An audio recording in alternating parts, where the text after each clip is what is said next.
che non sono normali in quel senso lì, ma non sono così diverse da non poter fare una vita come fai tu. Utero in affitto, lo trovo una violenza nei confronti delle donne. Una persona non deve essere giudicata per il suo orientamento sessuale, ma non per questo deve essere glorificata. Ecco, se tu sei fuori dagli schemi, anche nel mondo LGBT, sei uno fuori.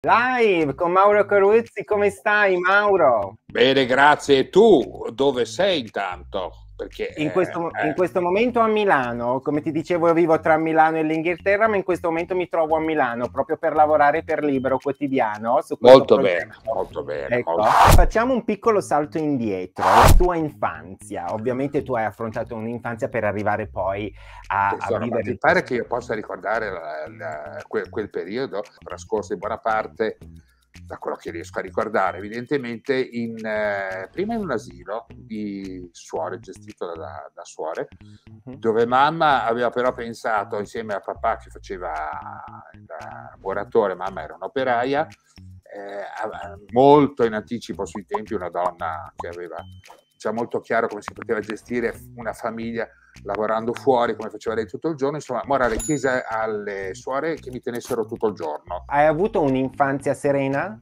No, perché la serenità è uno stato di grazia che non mi riguarda molto da vicino, non che io stia male, ben inteso, però ho man mano formato una sorta di barriera tra me e le difficoltà del mondo, una barriera che non ti permette magari di vivere appieno, non so, sentimenti, rapporti interpersonali, e che non ti offre, quando invece questi rapporti sono consistenti, quella che tu chiami serenità, e che invece, ahimè, per me, almeno la mia esperienza, questo mi ha insegnato, è l'anticipo di una insopportabile noia, perché la ripetizione anche in amore per me ha poco senso. Non che faccia cose fuori dal mondo, per quanto non sia uno stinco di santo, ma se fossi sereno sarei più rimbambito di quanto già non sono così, quindi è meglio che non sia sereno.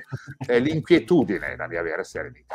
Mauro, quando tu mi parlavi della tua esperienza, del tuo percorso lì con le suore, non ho potuto che non pensare da dove provenisse Platinette. Platinette viene dalle suore, possiamo dire. Sì, allora da bambino non avevo l'abitudine al travestimento. È arrivata un po' di anni dopo, perché capitò che io andassi a vedere, e siamo appunto intorno ai miei 20 anni, un gruppo di trasformisti, allora si chiamavano così perché il termine drag queen appartiene molto alla televisione di oggi, o quella americana di un paio d'anni fa, diciamo di qualche anno fa.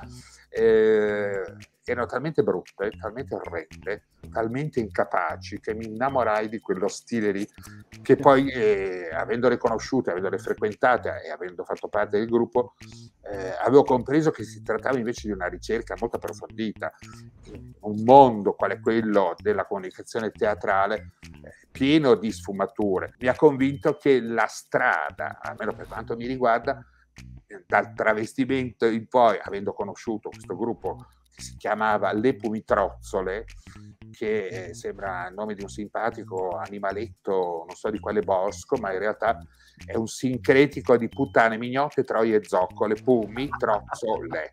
Quindi eravamo fuori dagli schemi, anche per chi ci voleva negli schemi. Oggi, ad esempio, l'omosessualità, io ho avuto occasione di sostenere molte discussioni in proposito, soprattutto in questo ultimo anno, da quando è andata al Parlamento la richiesta di approvazione del disegno di legge denominato ZAN, laddove io su alcuni punti non sono d'accordo, però per niente d'accordo su altri.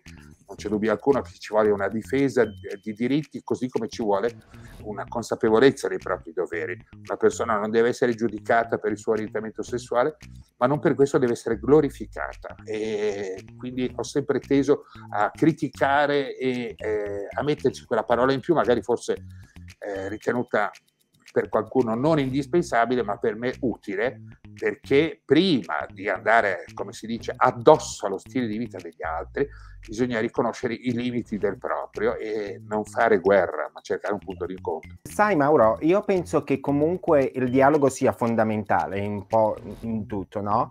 E non è importante se noi abbiamo pareri diversi, è importante avere un dialogo e casomai proprio da quel dialogo, da due pareri completamente diversi, forse possiamo trovare la soluzione migliore. Perfetto, questo No, è il cosiddetto compromesso, che non è una brutta parola di per sé, è un modo no. per intendersi, è il cosiddetto territorio comune. Credi che quelle tue dichiarazioni siano state fraintese o usate in maniera inappropriata? No, guarda, né l'uno né l'altro. Credo che ne ho avuto anche la conferma attraverso molti gesti, mail, messaggi sui social di solidarietà, chiamiamola, perché se tu hai l'abitudine a ragionare intorno ai temi in maniera personale e a non farti condizionare da quello che si presume sia un atteggiamento che giusto è, dubbio alcuno non c'è, no?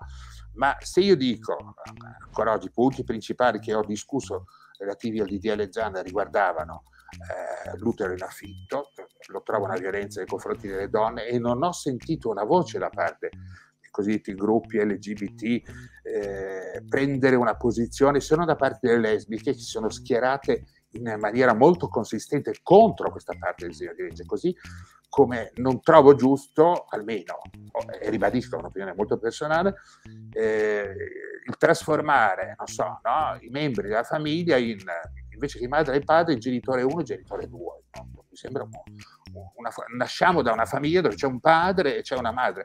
Non capisco il cambiare nome cosa aggiunga ai diritti degli omosessuali. Lo stupido, il cretino, quello che ti dà magari uno sganassone per strada perché vedi che bacia un altro ragazzo, è un cretino e tale rimane. Non cambierà se un disegno di legge gli dice che c'è una pena pecuniaria, così come io non posso più scherzare e dire a una mia amica sei più frocia tu della finocchia che abbiamo conosciuto insieme, usando un gergale che non è offensivo, io credo, ma che rappresenta un modo di essere, almeno per una volta, fuori dai cosiddetti schemi. Ecco, se tu sei fuori dagli schemi anche nel mondo LGBT, sei uno fuori e quindi corri il rischio di fare la parte cosiddetta, no? Se c'è chi governa, fai la parte dell'opposizione laddove non senti questo ruolo come tale, perché non è così, almeno per quanto mi riguarda. Poi tutti possono avere ovviamente le opinioni che credono migliori. Io desidero solo un disegno di legge, quello che possa permettere a tutti di essere se stessi liberamente e in pace, rispettando così la libertà degli altri. Io vorrei solo quel disegno di legge, che non venga chiamato il disegno per gli omosessuali, per gli etero o con i colori della pelle diversa. Vorrei un disegno di legge uguale per tutti. Ma vedi, tu sei un cuore buono e una mente gentile, però le leggi spesso, quando non vanno bene, bisogna fare in modo di cambiare. Mauro, come spiegheresti l'omosessualità ad un omofobo? Giusto per fargliela capire, perché solitamente io credo veramente che gli omofobi sono coloro che in realtà non ci conoscono. Io non mi sono mai rivelato, non ho mai avuto bisogno di dire a qualcuno sono omosessuale, come se fosse una sorta di liberazione. Per me non è andata così, forse ho avuto una situazione di grande facilità, non lo so, però ho sempre molto reagito, perché la prevaricazione mi fa orrore e mi fa alla stessa maniera dispiacere quando invece gli omosessuali, soprattutto quelli molto organizzati, quelli molto politicizzati, criticano e investono con uno stesso stile direi da separatisti anche un po' razzista, la famiglia tradizionale, le manifestazioni che hanno a che fare con la tradizione familiare. Non mi interessa quello che fanno. Io non sono normale in quel senso lì, ma non sono così diverso da non poter fare una vita come fai tu. Quindi se tu critichi il mio stile di vita, e io critico il tuo alla stessa maniera, siamo tutti e due nell'errore. Io quando ho avuto, e l'ho raccontato in un libro, esperienze di lavoro su strada, definiamolo così, perché mi piaceva l'idea, lo feci per una rivista gay poi scomparsa, che si chiamava Babilonia. Provai a fare la taxi girl per un paio di mesi per farne un reportage. Era una scusa per andare a battere. Ti stavo proprio per chiedere, l'hai fatto proprio in maniera molto professionionale. Ecco, però guarda, ero talmente orrendo che andavo con un mio amico, una mia amica, i cosiddetti, tra virgolette, clienti erano 95% eterosessuali, con fidanzata, con moglie, con la moglie in vacanza, con la moglie in dolce attesa al mare per magari, ne so, rilassarsi prima della nascita della creatura. E allora, tra me che sono in quel caso la battona e tu che sei il cliente, c'è poca differenza, perché entrambi avevamo necessità di trovare un partner. Io con la scuola di fare un servizio, in realtà, perché il sesso ha un suo valore al di là dell'amore. Sono totalmente convinto che la differenza sia molto forte. Io ho provato sia l'uno che l'altro, sia che tutte e due insieme, ma tutte e due insieme ho capito non fanno per me, perché il senso di libertà che si prova al di fuori di un rapporto stabile, forse perché i miei rapporti non erano così stabili, hanno avuto poca ragione d'essere, sono durati molto poco e hanno lasciato qualche traccia, ma non una bellissima traccia. Qual è stato il tuo più grande amore? Un ragazzo che oggi un mio coetaneo di allora, un mio compagno di banco, nella peggiore tradizione dei libri gay, neanche fosse in questo caso una collana, poteva davvero diventare una specie di serie a puntate di libri da fare.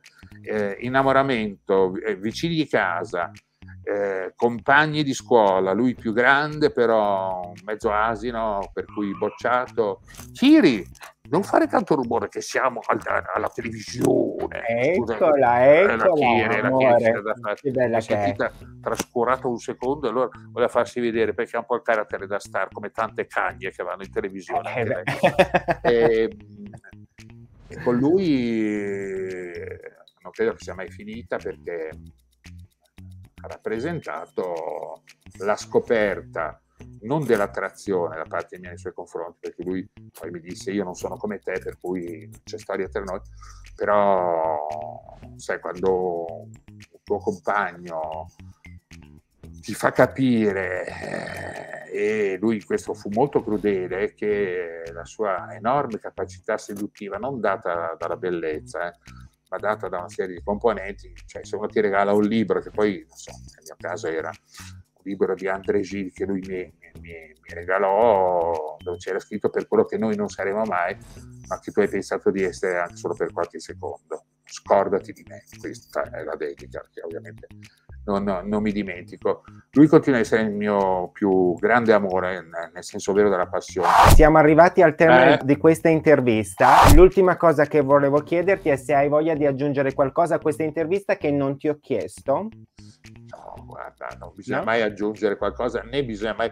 Quando mi capita che un giornalista mi dice: se vuole faccio avere le domande prima, in genere rispondo perché ha paura che non riesca a rispondere se non so la domanda prima. Quindi non c'è nulla da aggiungere. Speriamo che ci sia da aggiungere qualcosa nei nostri rispettivi progetti e obiettivi, quello sì. Assolutamente. Mauro, io ti ringrazio tantissimo di essere stato qui mio ospite, ad aver accettato il nostro invito. Ti voglio tanto tanto bene, sei sempre nel mio cuore. Lo sei sempre nel mio cuore, e vorrei proprio presto riabbracciarti, so che ricapiterà. Un bacio affettuosissimo. Grazie mille, stavolta ce la farai ad abbracciarmi, perché non sono più largo come una boa, e quindi... Ma io ti abbracciavo con tanto affetto anche all'epoca. Grazie molte. Un bacio forte. Ciao Mauro. Ciao. È terminata l'intervista con Mauro Coruzzi, la nostra mitica Platinette. Io vi do appuntamento alla prossima settimana, sempre qui su Libero TV. Take care.